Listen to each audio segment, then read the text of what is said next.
দেশের উন্নয়ন কি হবে সেটা আমরা জানি না, তবে ভাই ব্যক্তি উন্নয়নে এই মুহূর্তে সারা বাংলাদেশের রাজনৈতিক দলগুলো ব্যস্ত।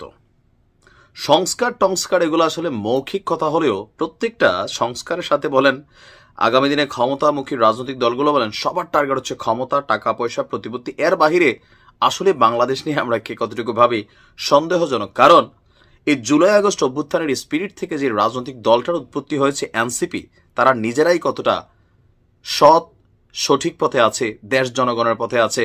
বিএনপি যেমন জানতে চাইছে ডক্টর মোহাম্মদ ইউনূসকে কোন জনগণ বলছে যে আমরা খুশি আছি, তা আমরাও বলতে চাই এনসিপিও যখন বলে জনগণ জনগণ, কোন জনগণ? কারণ এদেশে তো জনগণও বিভক্ত রাজনৈতিক দলে। কথা বলছি, যেই পরিমাণ মাইর খাইছে এনসিপির নেতা কর্মীরা, মারছে কারা? বিএনপির। তারা কি বলছে? জিআর সৈনিক এক হও বইলে কিন্তু মাইর শুরু করছে।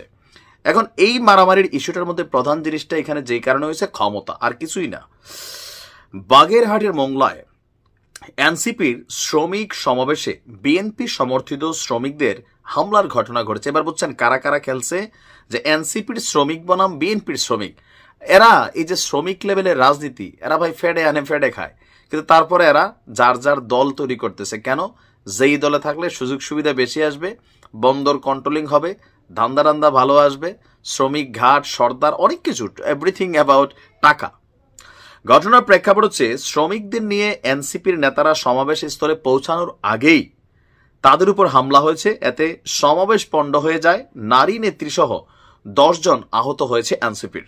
আর এই ঘটনা ঘটেছে বিকেল 6:45 পৌর শহরের শাহাদাত মোড় চত্বরে।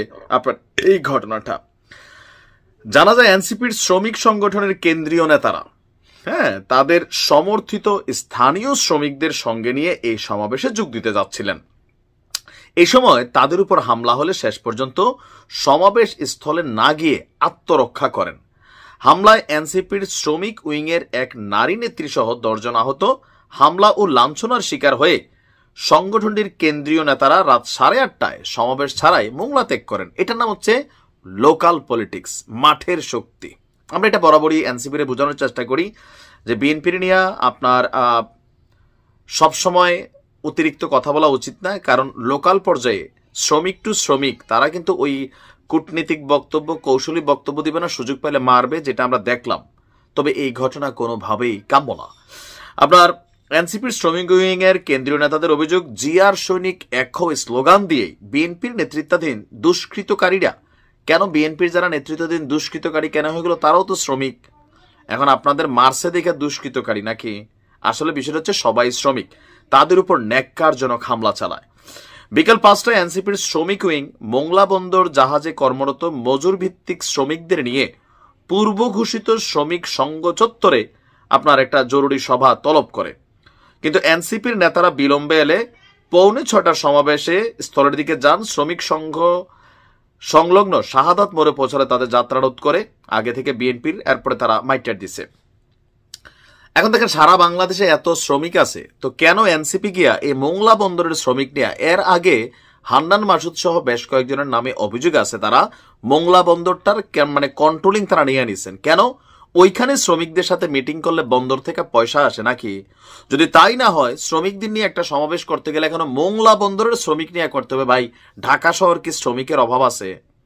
সারা বাংলাদেশে অভাব আছে। এখন মোংলা বন্দরের শ্রমিকদের কাছে বিএনপির শ্রমিক বন্দর মানে যারা আছে তারা একটা পার্টি। কেন?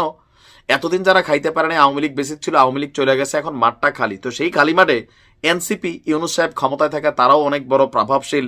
বিএনপি আগামী দিনে আসবে ক্ষমতায়, প্রভাবশীল। তো এই দুই গ্রুপ খাওয়া খাওয়ি নিয়ে লাগছে, এখানে অন্য কিছু না।